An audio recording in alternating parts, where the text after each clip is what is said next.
Hello, chào mừng các bạn đã quay trở lại với kênh YouTube của Happyland. Trong video ngày hôm nay, mình sẽ chia sẻ với các bạn cách móc một bạn ong nhỏ nhắn xinh xắn như thế này ha. Để mình gắn móc chìa khóa, ba lô, túi xách, hoặc là treo nôi cho các bé, hoặc là dùng để cho các bé nhỏ cầm chơi. Thì với cái bạn ong nhỏ như thế này thì ở đây mình sử dụng sợi là sợi cô tông Việt Nam 1 mm chập đôi với 3 màu là màu vàng, màu đen và màu trắng ha. Mình sẽ móc một cái thân con ong và 2 cái cánh, sau đó mình sẽ khâu ráp các bộ phận lại với nhau ha. Ngoài ra thì mình có sử dụng thêm một chút bông gòn để nhồi cho cái phần thân. Thì bây giờ mình sẽ đi vào móc chi tiết ha các bạn. Bây giờ chúng ta sẽ đi móc phần thân của con ong ha. Mình sẽ bắt đầu bằng sợi màu vàng. Hàng thứ nhất, mình tạo một vòng tròn ma thuật 6x. Các bạn lấy sợi lên như thế này ha. Đây mình tạo ra một cái vòng tròn. Sau đó mình móc 6 mũi móc đơn vào cái vòng tròn đó. Là mình đang tạo một vòng tròn ma thuật 6 mũi móc đơn. 2, 4, 5, 6. Rồi các bạn kéo chặt cái này nha, để cho cái vòng tròn của mình nó khít. Hàng thứ hai mình sẽ móc 6V, 6 mũi đơn tăng, 2 mũi móc đơn chung một chân thì mình sẽ tạo ra một mũi móc đơn tăng, ký hiệu chạc là mũi V.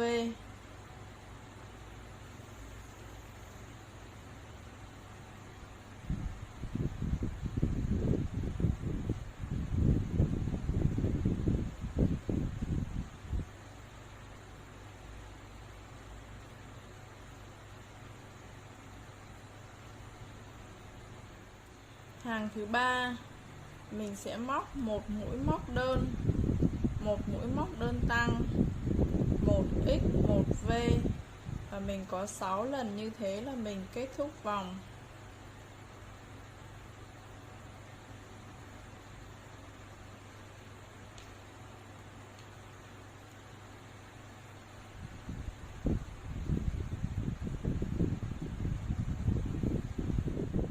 Hàng thứ tư mình sẽ móc là 2 mũi móc đơn tới một mũi móc đơn tăng, tức là 2x 1v 6 lần.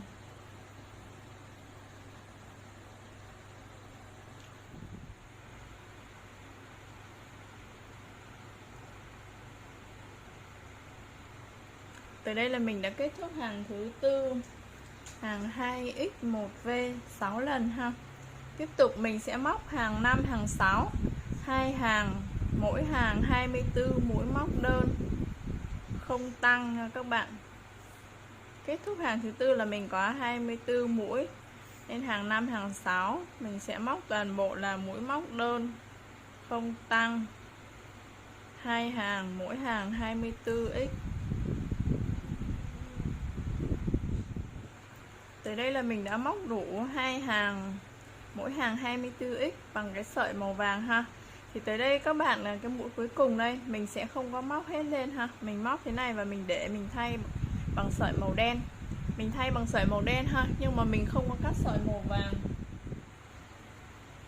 Ở đây mình sẽ thay sợi màu đen vào, và mình vẫn giữ nguyên sợi màu vàng nhé các bạn, mình không có cắt. Và mình tiếp tục móc hàng thứ 7, 24 mũi móc đơn bằng sợi màu đen. Cái sợi màu vàng thì mình cứ để nguyên đó nha.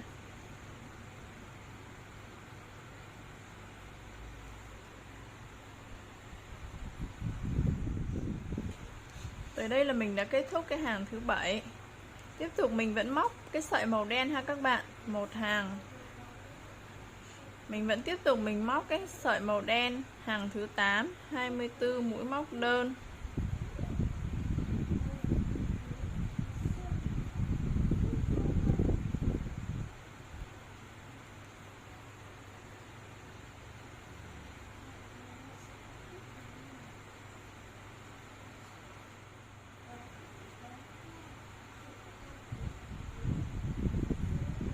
Tới đây là mình đã đến cái mũi cuối cùng của cái hàng thứ 8.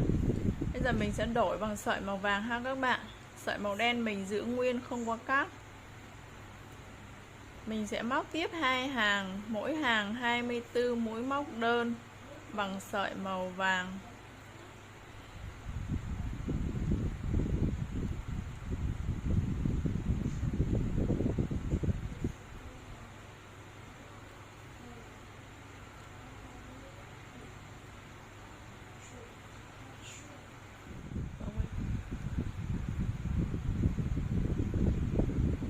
Tới đây là mình đã xong cái hàng 9, hàng 10 bằng sợi màu vàng.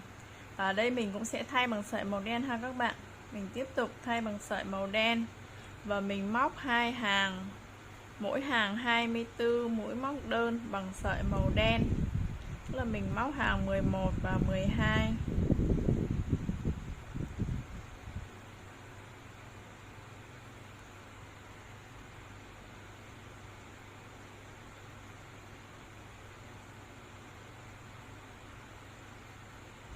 Mỗi hàng 24x.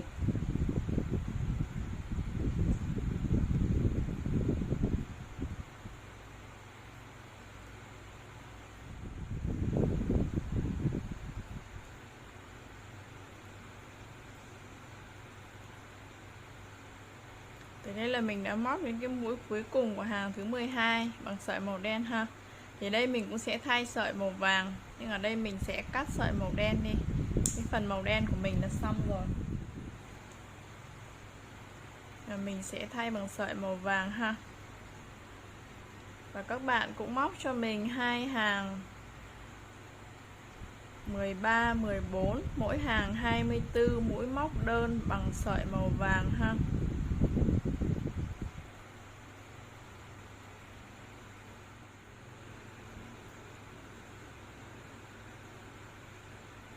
Tới đây là mình đã kết thúc hàng thứ 14. Tiếp tục hàng thứ 15 mình sẽ móc 2 mũi móc đơn, một mũi móc đơn giảm 2x 1a và mình móc 6 lần ha. Mũi A thì mình sẽ chập 2 mũi thành một, nhưng mà mình sẽ chỉ lấy nguyên cái phần cạnh trước này thôi. Và các bạn cứ lặp đi lặp lại như thế là mình sẽ có 6 lần.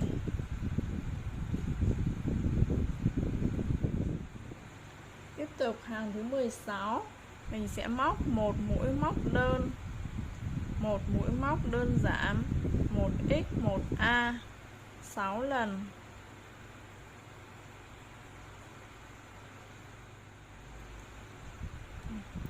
Tới đây là mình đã kết thúc cái phần thân ha. Các bạn sẽ cắt chừa một khúc để mình khâu. Đây thì trước khi khâu thì mình sẽ nhồi cho cái phần thân này một chút gòn nha các bạn.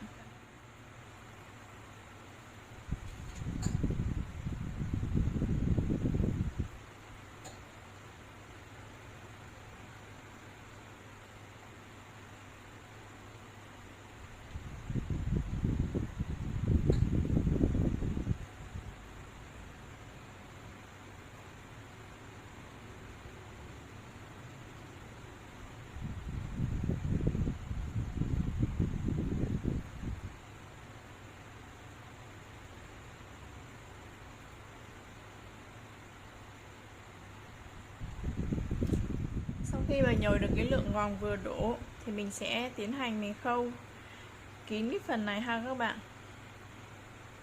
Mình sẽ dùng kim khâu len ha.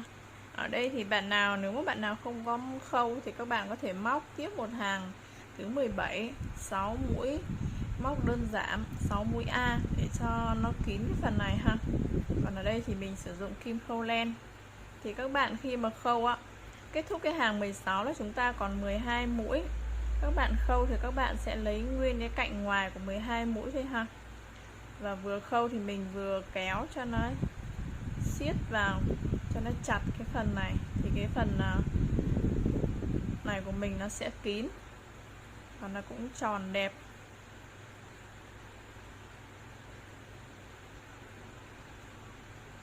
Đó, sau khi khâu xong cái phần này của mình nó kín tròn rồi đây, thì mình sẽ tiến hành lại mũi ha.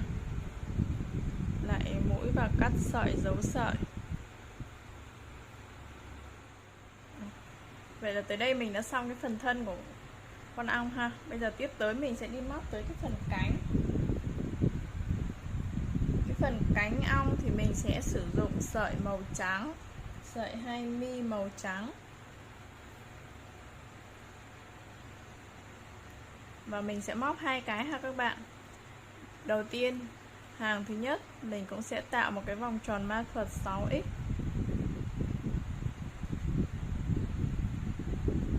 Tạo một cái vòng tròn này, sau đó mình sẽ móc 6 mũi móc đơn vô cái vòng tròn đó ha. 2 3 4 5 6. Hàng thứ hai mình sẽ móc là 6 mũi V, 6 mũi móc đơn tăng, 2 mũi X trung rô một chân sẽ tạo ra một mũi móc đơn tăng là một mũi V.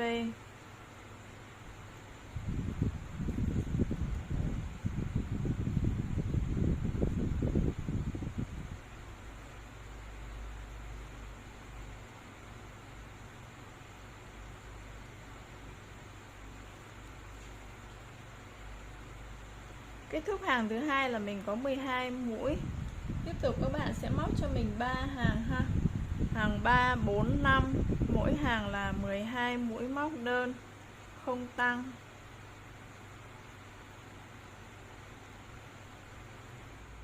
Tới đây là mình đã kết thúc cái hàng thứ 5. Tức là sau khi móc 3 hàng, hàng 3, 4, 5, mỗi hàng 12 mũi móc đơn. Ở đây mình sẽ tiếp tục móc hàng thứ 6 ha. Hàng thứ 6 các bạn sẽ móc cho mình 6 mũi A, tức là 6 mũi móc đơn giảm.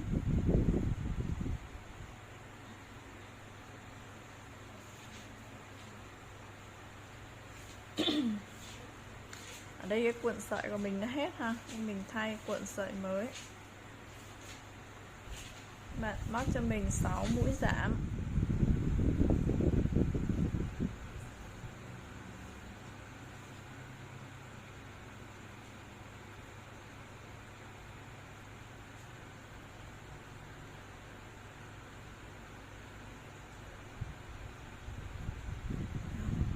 Đó, kết thúc thì mình sẽ cắt sợi, mình chừa một khúc để mình khâu ha. Mình sẽ móc 2 chiếc như thế ha các bạn.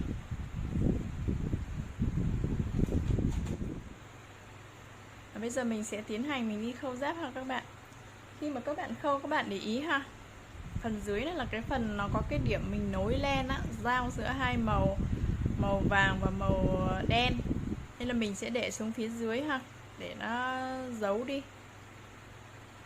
Và bây giờ mình sẽ khâu cái phần cánh đây ha.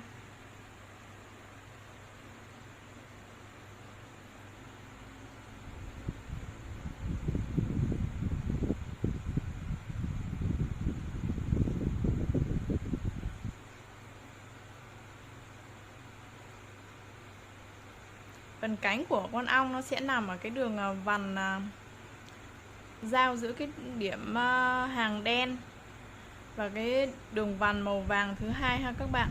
Đây mình sẽ khâu ở đây.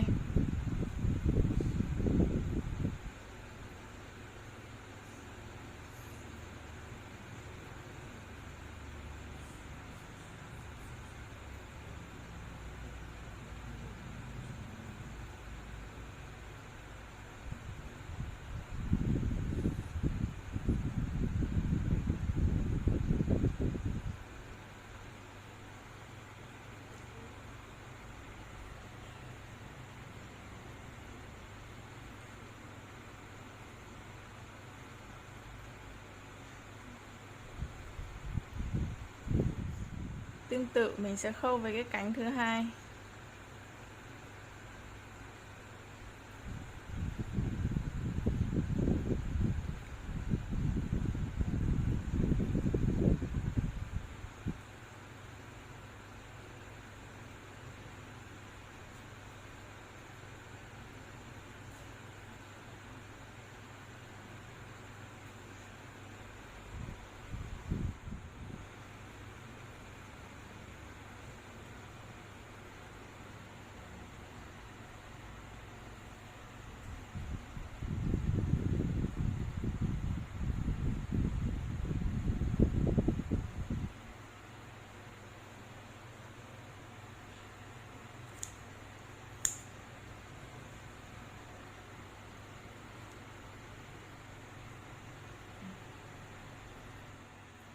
Tiếp tới mình sẽ đi khâu cho bạn ong hai con mắt ha các bạn.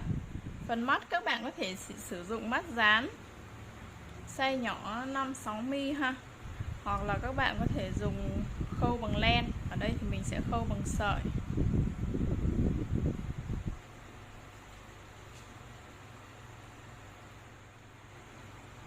Với cái phần khâu mắt á, thì thường mình sẽ sử dụng cái kim khâu size nhỏ hơn, để khi mà mình khâu thì nó không có bị hở chân kim ha.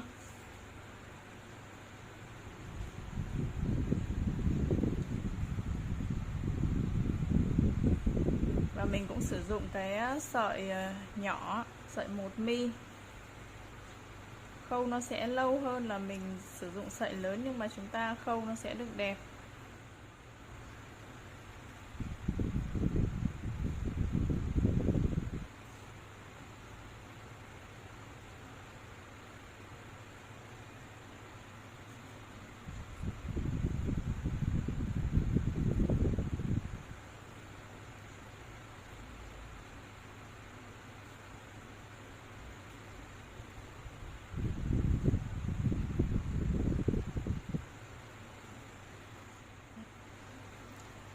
Tới đây thì cái sản phẩm bé ong của mình đã được hoàn thiện ha. Thì tùy mục đích sử dụng của các bạn mà các bạn có thể gắn thêm cái khoen móc khóa ở đây để mình gắn ba lô, túi xách ha. Hoặc là các bạn có thể móc thêm một cái dây bính dài để mình làm treo nôi cho các bé, hoặc là các bé có thể cầm thế này chơi cũng rất là ok. Ví dụ như ở đây mình sẽ sử dụng cái khoen móc khóa ha, mình gắn.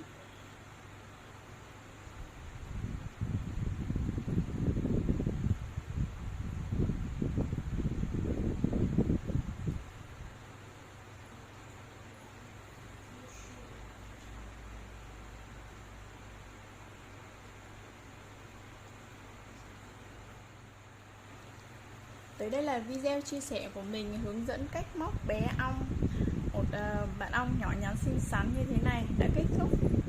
Hy vọng bài chia sẻ của mình sẽ giúp ích được cho các bạn. Cảm ơn các bạn đã theo dõi video. Chúc các bạn thành công. Hẹn gặp lại các bạn ở những video tiếp theo của Happyland.